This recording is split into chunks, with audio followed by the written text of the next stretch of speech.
कार्तिक मास महात्म्य की कथा अध्याय 3। श्री कृष्ण से सत्यभामा ने कहा, हे प्रभु, आप तो सभी काल में व्यापक हैं और सभी काल आपके आगे एक समान हैं। फिर यह कार्तिक मास ही सभी मासों में श्रेष्ठ क्यों है? आप सब तिथियों में एकादशी और सभी मासों में कार्तिक मास को ही अपना प्रिय क्यों कहते हैं? इसका कारण बताइए। भगवान श्री कृष्ण ने कहा, हे भामिनी, तुमने बहुत अच्छा प्रश्न किया है। मैं तुम्हें इसका उत्तर देता हूँ, ध्यान पूर्वक सुनो। इसी प्रकार एक बार महाराज बैन के पुत्र राजा पृथु ने प्रश्न के उत्तर में देवर्षि नारद से प्रश्न किया था और जिसका उत्तर देते हुए नारद जी ने उसे कार्तिक मास की महिमा बताते हुए कहा, हे राजन, एक समय शंख नाम का एक राक्षस बहुत बलवान एवं अत्याचारी हो गया था। उसके अत्याचारों से तीनों लोकों में त्राही त्राही मच गई थी।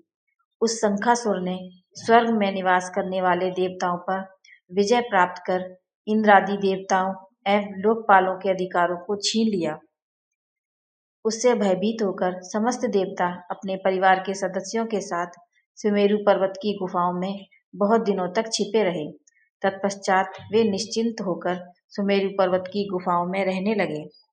उधर जब शंखासुर को इस बात का पता चला कि देवता आनंद पूर्वक सुमेरु पर्वत की गुफाओं में निवास कर रहे हैं, तो उसने सोचा कि ऐसी कोई दिव्य शक्ति अवश्य है जिसके प्रभाव से अधिकारहीन यह देवता अभी भी बलवान है। सोचते सोचते वह इस निर्णय पर पहुंचा कि वेद मंत्रों के बल के कारण ही देवता बलवान हो रहे हैं। यदि इनसे वेद छीन लिए जाएं तो वे बलहीन हो जाएंगे। ऐसा विचार कर शंखासुर ब्रह्मा जी के सत्यलोक से शीघ्र वेदों को हर लाया। सभी वेद उसके द्वारा ले जाए जाते हुए भय से उसके चंगुल से निकल भागे और जल में समा गए। शंखासुर ने वेद मंत्रों तथा बीज मंत्रों को ढूंढते हुए सागर में प्रवेश किया, परंतु ना तो उसको वेद मंत्र मिले और ना ही बीज मंत्र।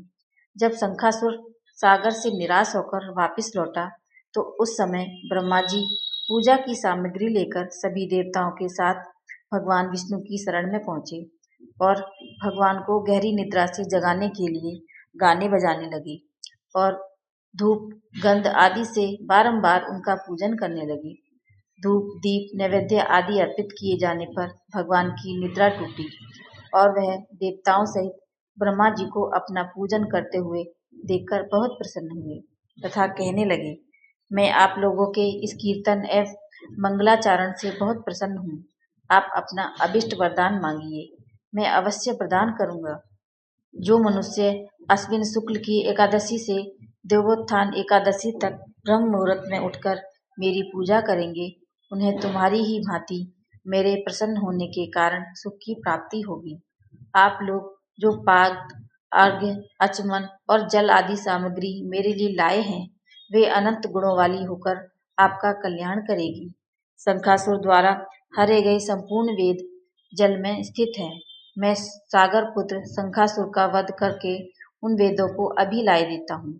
आज से मंत्र बीज और वेदों सहित मैं प्रतिवर्ष कार्तिक मास में जल में विश्राम किया करूँगा।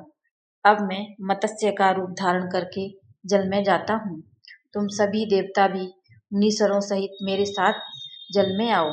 इस कार्तिक मास में जो श्रेष्ठ मनुष्य प्रातः काल स्नान करते हैं, वे सब यज्ञ के अभ्रत स्नान द्वारा भली भांति नहा लेते हैं। हे देवेंद्र, कार्तिक मास में व्रत करने वालों को सब प्रकार से धन पुत्र पुत्री आदि देते रहना और उनकी सभी आपत्तियों में रक्षा करना।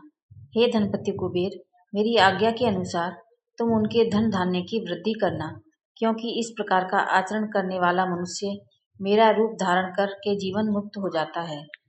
जो मनुष्य जन्म से लेकर मृत्यु पर्यंत विधि पूर्वक इस उत्तम व्रत को करता है, वह आप लोगों के लिए भी पूजनीय है।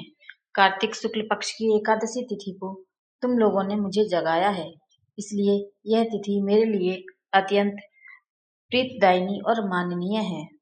इसलिए यह तिथि मेरे लिए अत्यंत प्रीतदायिनी और माननीय है। हे देवताओं, यह दोनों व्रत नियम पूर्वक करने से मनुष्य मेरा सानिध्य प्राप्त कर लेते हैं। कार्तिक मास महात्म्य का तीसरा अध्याय यहाँ समाप्त होता है। जय श्री हरि विष्णु।